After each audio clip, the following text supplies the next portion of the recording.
ko kuvuga ari ugutaruka igihugu gitemba amata n'ubuki. Ndumva ari igihugu kirimo uburumbuke. Igihugu kirimo uburumbuke kigomba kuba kirimo amazi byanze bikunze n'abari abantu ikintu barwanira. Wabonye ngo tugiye kurasa ngo inganda zitunganya amazi y'inyanja n'ibiki byose. Amazi buriya butayu, hari umuntu wategekaga igihugu cya Libya, igihugu yari yaragihinduye, ubutayu yari yarabuvanyemo bakoresheje amazi. Igihugu kiba igihugu abantu bagahinga bagasarura kubera amazi. None se aho ya mata bavugaga, ya mata igihugu gitemba amata n'ubuki bavugaga, reka duhere ku buki. Ubuki ibintu by'imitiba ya kijyambere ije vuba. Kera twaragikaga, ibyo bita kwagika, bafataga imitiba bakayijyana mu ishyamba hejuru mu biti, noneho ubuki, inzuki zigataha imitiba, noneho hakazavamo ubuki umuntu aba. Iyo hari n'inzuki nazo zikoreraga ibintu bye babyita ngo ikira, zageraga gutya zikibumbira nk'amashami atatu y'igiti, ari ugasanga byahagize ikintu kimeze nk'uburiri bwayo, burimo ibishashara, ugasanga ubuki burimo buratemba muri bya biti. Abandi nabo nyine bakagika ya mitiba, inzuki zigatahamo zigakora ubuki. Ni ukuvuga ngo kugira ngo ubuki butembe hagomba kuba harimo amashyamba. Kugira ngo amashyamba abeho hagomba kuba hari amazi. Amazi, ibyatsi bikamera, inzuki zikabona aho zitari ubuki mu ndabyo, noneho ibiti bikamera, noneho ubuki bukazaboneka buvuye nyine muri rya shyamba, igihugu kigatemba ubuki kubera ko kirimo amazi. Ni ukuvuga ibiti byameze, amashyamba yakuze, inzuki zizabonye aho zijya gutara ubuki nyine mu ndabyo, iki byose noneho ubuki bukazaba bwinshi kubera hari amashyamba menshi n'indabyo nyinshi. Amazi, imvura yaguye, amazi. Sinzi niba abantu tuhumvikana, n'ubuki bukaba bwinshi kuko ntabwo uzajya gushakira ubuki mu butayu. No kugira ngo uzajye gushakira ubuki mu butayu kereka hajemo imigina. Hari ubuki bwabaga mu migina bakwitaga ubuhura, ariko no kugira ngo umugina nawe uzazamuke uve mu kuzimu uzamuke nuko imvura iba yaguye, naho ubundi ntabwo byakunda. Kuko kugira ngo imiswa ikore umugina igomba gukoresha amazi nayo. Ni ukuvuga rero ngo ubuki buba ahari amazi, ahari amashyamba, ubwo nuko imvura ibihagwa byanze bikunze. Amazi, kuko inzuki nazo zijya gutara amazi, zijya kunywa amazi. Hari igihe zikora zikagenda zikajya ku mugezi zikavoma amazi zikajya gukora ubuki nyine.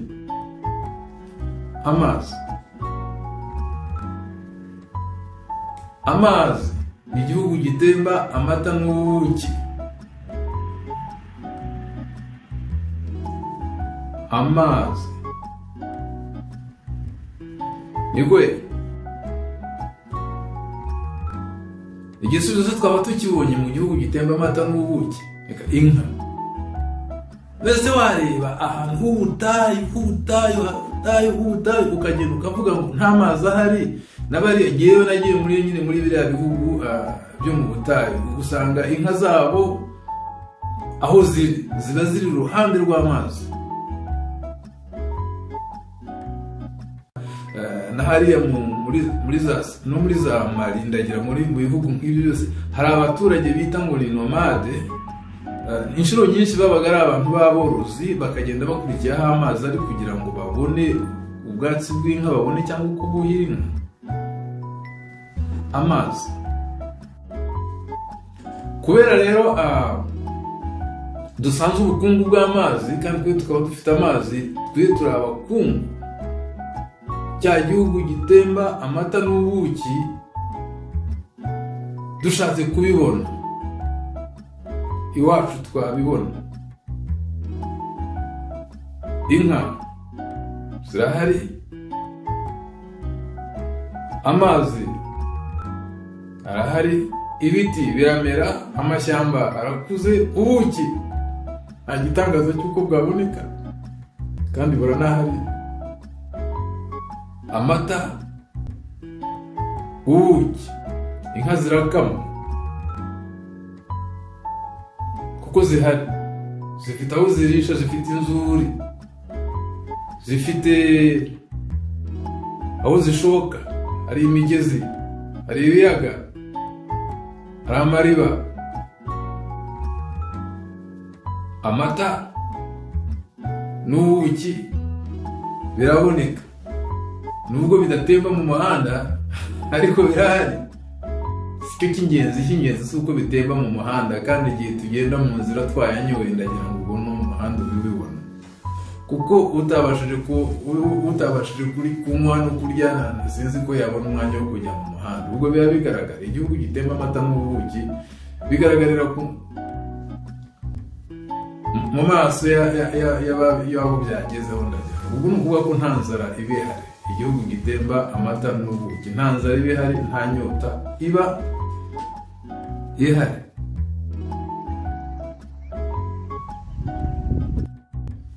Iyo urebye hari ahantu bise ngo ni mu Bunigo, ngo ni mu Bunigo, niba ari bwaho muzi, niba harimo habera intambara uyu munsi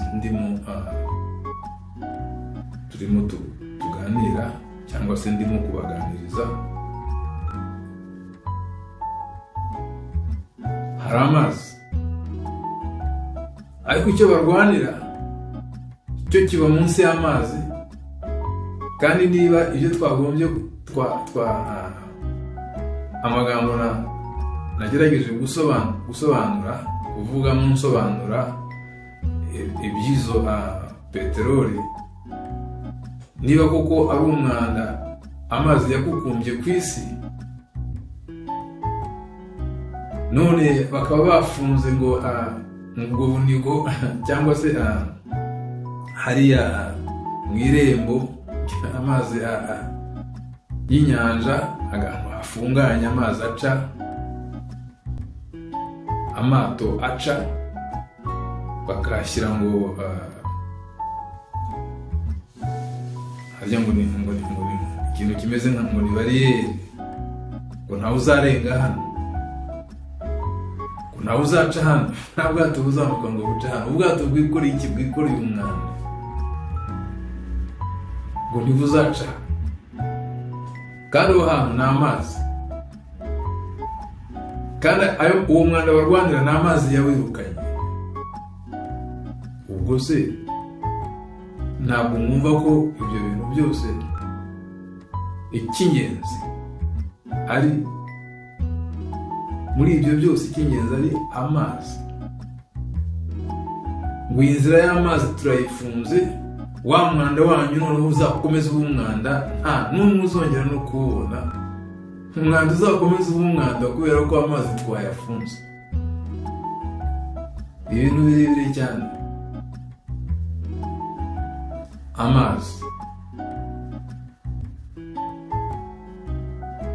barimo bararwanira amazi, kandi Imana yarabahaye isezerano ngo igihugu gitemba amata n'ubuki. Ntabwo byumvikana, ntabwo birimo kumvikana na n'ubu ngubu. Niba hari umuntu ukurikiye iki kiganiro ushaka koko kumenya ubwenge no kumva ukuri no gushaka kumenya ubwenge, kuko ubwenge bushaka ubushaka, ntabwo birimo kumvikana neza ko abantu bafunga umuyoboro cyangwa inzira y'amazi kugira ngo umwanda udatambuka. Umwanda uba munsi y'amazi ari n'amazi yakukumbye wa mwanda yajyana, kuvuga ngo iyi myanda yavaga mu kimoteri ndayifunze nize mu rugo. None ugasanga abantu barimo barabirwanira, ngewe ndimo ndabivuga nkanabiseka kubera ko ndimo kubireba, ndabireba nkavuga ni abantu sayingine, abantu ni sinzi ukuntu abantu batekereza, nta bwenge burimo habe na gatoya, nta bwenge burimo habe na gatoya. Ubu ngubu igihugu kizi ubwenge, umuntu uzi ubwenge yatangiye yaragakwiye gutangira kwibaza atari ko ibyo bintu byose ko numva harimo ikintu gikomeye, ikintu bita amazi. Ni ngombwa ko njya kurwanira umwanda kandi mfite amazi, kandi nzi ko amazi ari meza, kandi nzi ko amazi ari nayo atanga ubuzima. Ntabwo ushobora kunywa peteroli ngo ubeho, ntabwo ushobora kunywa mazutu ngo ubeho, ntabwo ushobora gufata ibyo bintu ngo ubishyire hariya babyita ipanu harya ukaranga ibirayi ukaranga urye, ntibishoboka. Ntabwo numva ko harimo ubwenge, nta mwanya ubwenge buke, ibintu biba bike iyo bihari, nta bwenge burimo, ni ubugoryi gusa.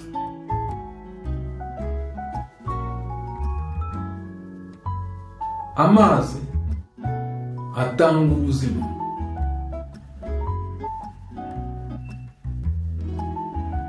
Ubuzima bwose, ndavuga ku bintu bifite ubuzima, bihumeka,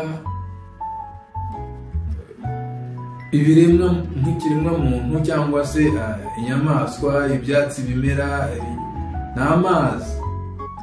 Ufite amazi ubu ngubu niwe wari ukwiriye kuba avuga ati ndi umukungu ubwo mfite amazi,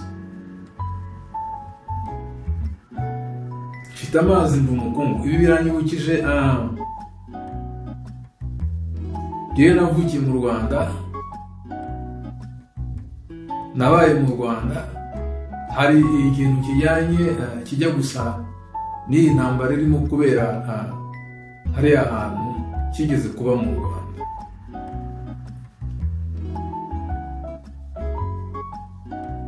Buriya ibihugu bikikije umugezi w'Akagera, ndagira ngo byari Tanzania n'u Rwanda n'u Burundi, byigeze gukora ishyirahamwe bitaga OBK cyangwa KBO, Kagera Basin Organization, cyangwa se Organisation du Bassin de l'Akagera. Bagira ngo bazarebe ukuntu bazavanamo bakoresha cyane cyane ari amazi yo ku Rusumo, ari amasumo yo ku Rusumo, kugira ngo bari ukuntu bazayavanamo ibintu by'ingufu, amashanyarazi n'ibiki byose. Ariko abantu babanje guhaguruka bwa mbere bakabangamira uwo mushinga n'abantu bagaburirwa na ruriya ruzi nyine rw'Akagera, cyane cyane Abanyamisiri. Hari amazi hariya rugurira mu butayu, nta mazi abayo, ni ukuvuga ngo batunzwe n'amazi aturuka iwacu mu Rwanda, bagira ngo muzi amasoko ya Nile. Basanze rero baramutse bayagomeye hariya bagira ikibazo cy'amazi, nta mazi babona. Buriya na ruriya ruzi rwa Victoria narwo rwagira ikibazo, uruzi rwo mu Buganda. ubwo simvuze rero ruguru yaho ho gatoya cyangwa hepfo yaho na kare sinzi n'ukuntu batubwira ngo ni ruguru. Ibyo nabyo ndagira ngo tuzabiganiraho, kandi tuzi ko amazi yatemba ajya hacurana, ni ukuvuga hariya niho hagombye kuba hepfo, ariko bahise haruguru. Ibyo n'abazungu babikoze, babyise haruguru kugira ngo bajye bumva ko twe turi munsi yaho. Tuzabikoraho ikiganiro. Icyo gihe nivugiraga ni ibirebana n'amazi. Uwo mushinga byabaye ngombwa ko bawuhagarika kubera ko ibyo bihugu nyine byarashakuje, harimo na za Sudani, harimo mbese ibyo bihugu byose bitunzwe n'ariya mazi. Kandi ariya mazi nubwo agenda atwara na ya suri yacu, isuri urabona ibintu arimbura ibintu ku musozi, akagenda byose akabikogota, ubutaka bwiza, ibiki byose bikagenda muri ariya mazi, nibyo bijya kuhira imirima y'abariya abantu uburiri. Ni ukuvuga ngo ntabwo ndi gashoza ntambara, ariko ngo u Rwanda rugize rutya. Icyo gihe ngira ngo n'Ubugande bwaje kuza kuri Obeka, ibihugu bine, mbere y'uko uwo mushinga sinzi ubu ngubu uko byaje kurangira, ariko uwo mushinga wageze gusa n'uhagaze kubera izo mpaka. Hangana nagira ngo numvikanishe amazi, icyo amazi ari cyo.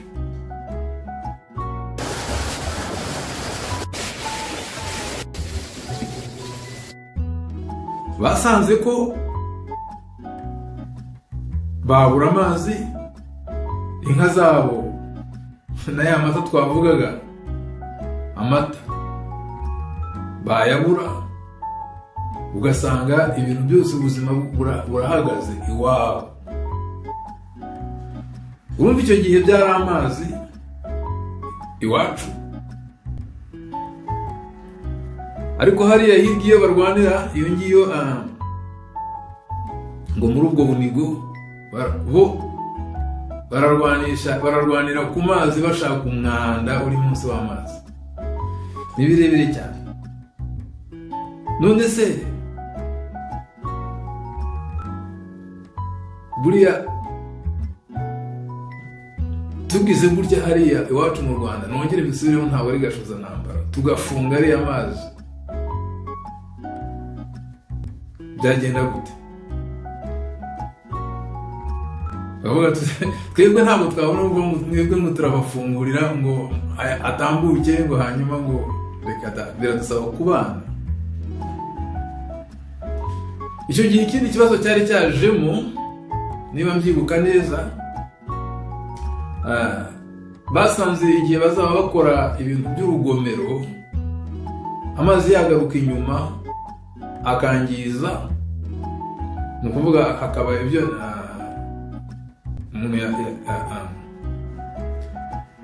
amazi mbese ubutaka, imirima, amazu y'abantu mbese byasenyera abantu, habaho inundation cyangwa floods, cyane cyane mu Rwanda, mu Burundi no muri Tanzania. Nuko basanga ngo batabona amafaranga yo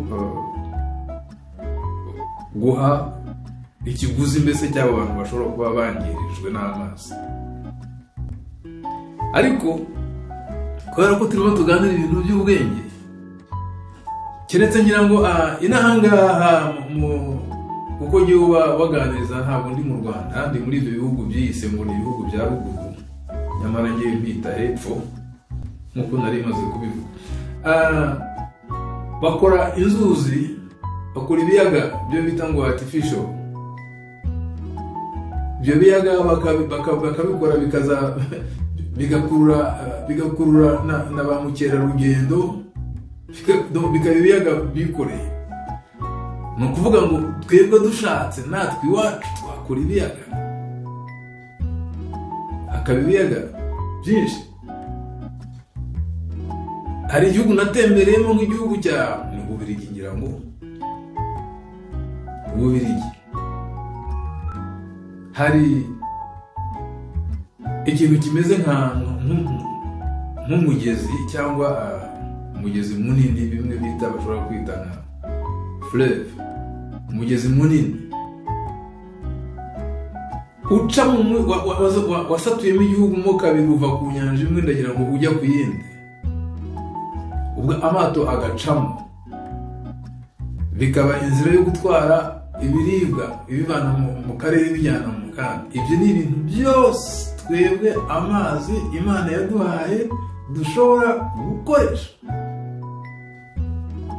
dushobora kuyakoresha ayo mazi, dushobora kuyakwirakwiza mu gihugu hose ntihazongere. Sinzi no n'iwacu mu Rwanda twigeze kugira ibibazo ngo by'imvura hariya hagana mu karere hagana za Kayonza, ngira ngo amazi yabuze kandi u Rwanda rwuzuye amazi, ngo imvura yabuze kandi u Rwanda rwuzuye amazi, kandi mu Misiri ibiribwa bitabuze amazi bo barimo baruhira ibintu byabo kandi bakoresha amazi avuye iwacu. Aho naho harimo ubwenge. Urumva ibintu ni byinshi cyane, aho kurwanira igihe abandi barwanira umwanda, twebwe dufite ikintu kizima tudakwiye no kurwanira cyangwa kurwanisha, ahubwo gusangira no gusangiza ababikeneye kandi natwe yatugiriye akamaro. Ibyo ari byose amazi yamaze kuzura aho wayageneye arongera agakomeza urugendo rwayo. Ushobora kuyahindurira inzira, ushobora gukora, ariko isoko y'aya mazi ihora ari imwe. Nta kuntu wagomera amazi burundu, ntibishoboka, n'ibintu bitajya bibaho. Amazi ntushobora kuyagomera burundu. Icyo nkundira amazi ni uko amazi ahora ari free, ahora arigenga. Buri wacukura umwobo, iyo wa mwobo umaze kuzura amazi arakomeza urugendo. Ahantu rero niba tumvikana, ibyo amazi akora ni byinshi. Natembereye mu bihugu byinshi, nagiye mbona ingomero nyine zikore amazi, imbaraga zikomoka ku mazi ni nyinshi cyane, kandi na karamazi nayo ni gaze, ni imyuka. Ndagira ngo ibyo ngibyo abiga physics barabizi kundusha. Nta kintu rero uriya mwanda ukora amazi atakora. Naho ngo ujye nashaka no kwiganira, nta kintu uriya mwanda barwanira kumva ngo barashe ishuri ry'abana, ibintu birengeje ukwemera, barwanira umwanda nk'uriya. Kandi ibintu amazi yakora, hari ahantu harimo Sekibi. Ntabwo ari urugamba rw'ukuri. Na kare Sekibi nta kuri agira. Ni ukuvuga rero ngo ubukungu byose biri mu mazi, kuko amazi ni ubuzima. Buri ahari ubuzima hari byose. Amazi rero niyo atanga ubuzima. Muri ayo mazi hari byose. Nta mpamvu yo kujya kurwanira uriya mwana. Ikizwi cyo nuko hari imodoka zikoreshwa n'ingufu zivuye mu mazi. Imodoka za peteroli, nanyo za peteroli zifite engines, moteri zikoreshwa n'amazi zirahari. Wenda ubuhanga batuma ababonera inyungu muri uriya mwanda, batuma ubwo buhanga budatezwa imbere. Kuko buramutse butejwe imbere, Sekibi nta kintu, intambara zagabanyuka, Sekibi yabura amaraso yo kwiyuhagira cyangwa yo kwihaza. Kuko ba Sekibi bakunda amaraso, bakunda kubona abantu bapfa, bakunda kubona abantu bazira karengane, bakunda bishimisha igihe abandi barimo bataka. Iyi ntambara nka zira ni intambara zo kwamaganwa rwose. intambara nka ziriya ni intambara zo kwamaganwa ndasabye ngo umuntu ukurikira iki kiganiro no mu mutima we yamagana intambara nka ziriya, cyane cyane intambara z'umwanda nk'uriya. Uriya ni umwanda ugatuma abantu bashira. Twebwe rero dufite ubukungu Imana yaduhaye, ndavuga iwacu mu Rwanda, amazi akwiriye Afurika yose ni hakomoka, menya nakwiriye isi yose kuko ari kuko ibyo bita source du Nil, uyu mugezi wa Nil wagiye ukwira isi yose buri. Ibyo two kubitindaho nushaka tuzabiganiraho twitonze, cyangwa se twigeze no kubiganiraho. Ni umugezi ukomeye cyane muri iyi si, uriya mugezi uyu nguyu ukomoka iwacu, nubwo barawandujeho gato, nanjye ngo gatoya barawanduje, ariko tuzawusukura nitubishaka, kandi ndagira ngo twarabitangiye. Ariko ariya mazi atugirira akamaro, natugirira akamaro ntabwo tuzakurikira, ntituzagwa mu bukene butewe no kutagira umwanda uturutse muri bariya basekibi batubeshya ngo ubukungu bw'isi bwahungabanye, kandi twebwe dufite amazi. Ntabwo tuzabyemera. Imana ntabwo izatuma tugwa mu mutego wa bariya abantu. Sinzi umwami wavuze, n'ubu narigeze no kubiganira none n'umuzereho ngo mu batindi batagira umutima. Ntabwo tuzongera kugwa, none ntituzagwa mu mutego w'abatindi batagira umutima. Ntituzagwa mu mutego w'abatindi batagira umutima. Ubukungu bushingiye ku mwanda ntabwo rwose ntibuzaducira ishati. Tuzemere twizirike umukanda w'amugane, ariko ntitugwe mu butindi baduteje, butindi bukomoka ngo butejwe n'umwanda, kandi dufite amazi. Tuzemere tunywe amazi, turyame dusinzire. Akanyamaza ngo muzarike duke twinduga, nicare hasi noza akarenge, umeze ute? Ni ibintu bitari bikwiriye kutureba cyane. None se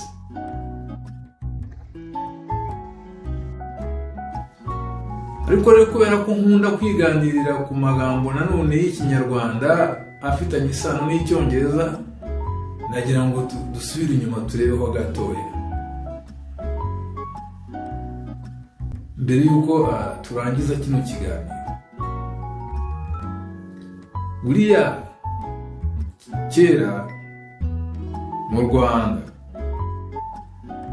ntabwo abantu banywaga amazi. Sinzi niba mubizi, wasabaga umuntu icyo kunywa akaguha amata. Iyo habaga hari ubushera, ariko ibyo byaje nyuma ndagira ngo, naho ubundi cyangwa akaguha urwagwa, cyangwa akaguha ariko ibintu byo kunywa amazi ntabwo ntibyabagaho cyane. Banywaga amata. Umuntu yagusaba icyo kunywa, bavuga yagusaba icyo kunywa ukamuzimanira amata. Sinira ibyo bintu tubyo amata. Nagira ngo rero nibarize abavandimwe banjye bazi Igifaransa n'Icyongereza. Buriya ufashe nk'umuntu, hari nk'abantu bavuga basamye, cyane cyane nk'umuntu wenda waba ufite amenyo ajya gusohoka cyaneho, wamubwira ngo uvuga amata akakubwira awata. Umwana wiga kuvuga ashobora kujya kuvuga amata akavuga awata. Nako binabaho. Awata mama, umwana asaba amata. Nsubiye inyuma gatoya, umuntu yagusaba icyo kunywa ukamuha amata. umwana yashaka amata akakubwira ngo awata. Hari n'umuntu ushobora kuvuga afite nk'ikintu gishyushye mu kanwa,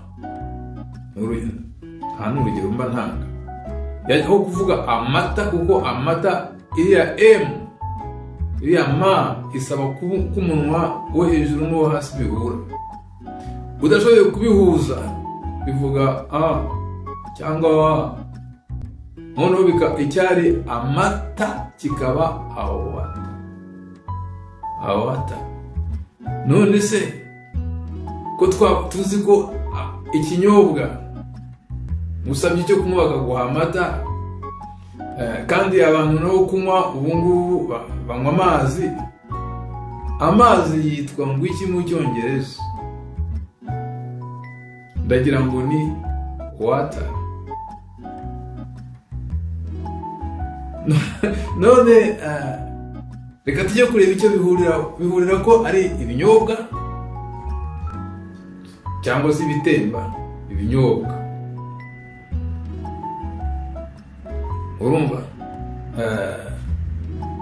bikongera noneho dusanze bihuje n'imvugo.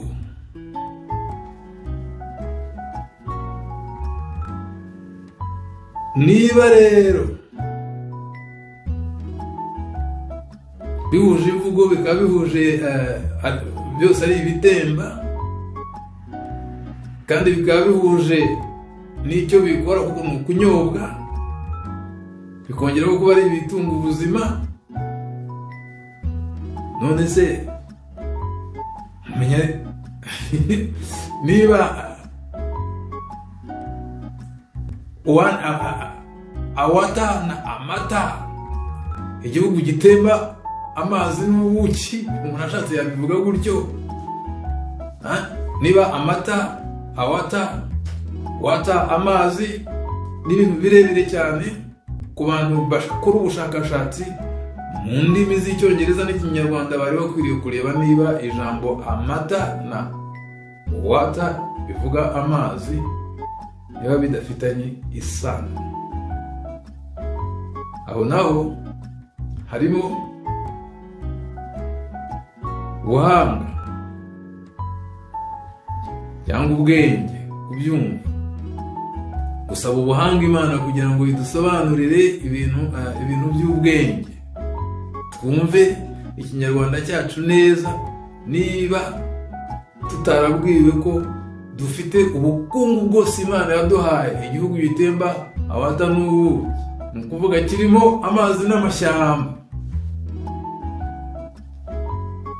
kirimo amazi, ibiti bikamera, hakaba hari ubuki, amazi aratemba ahantu hose, ibiti bikamera, ubuki burajojoba.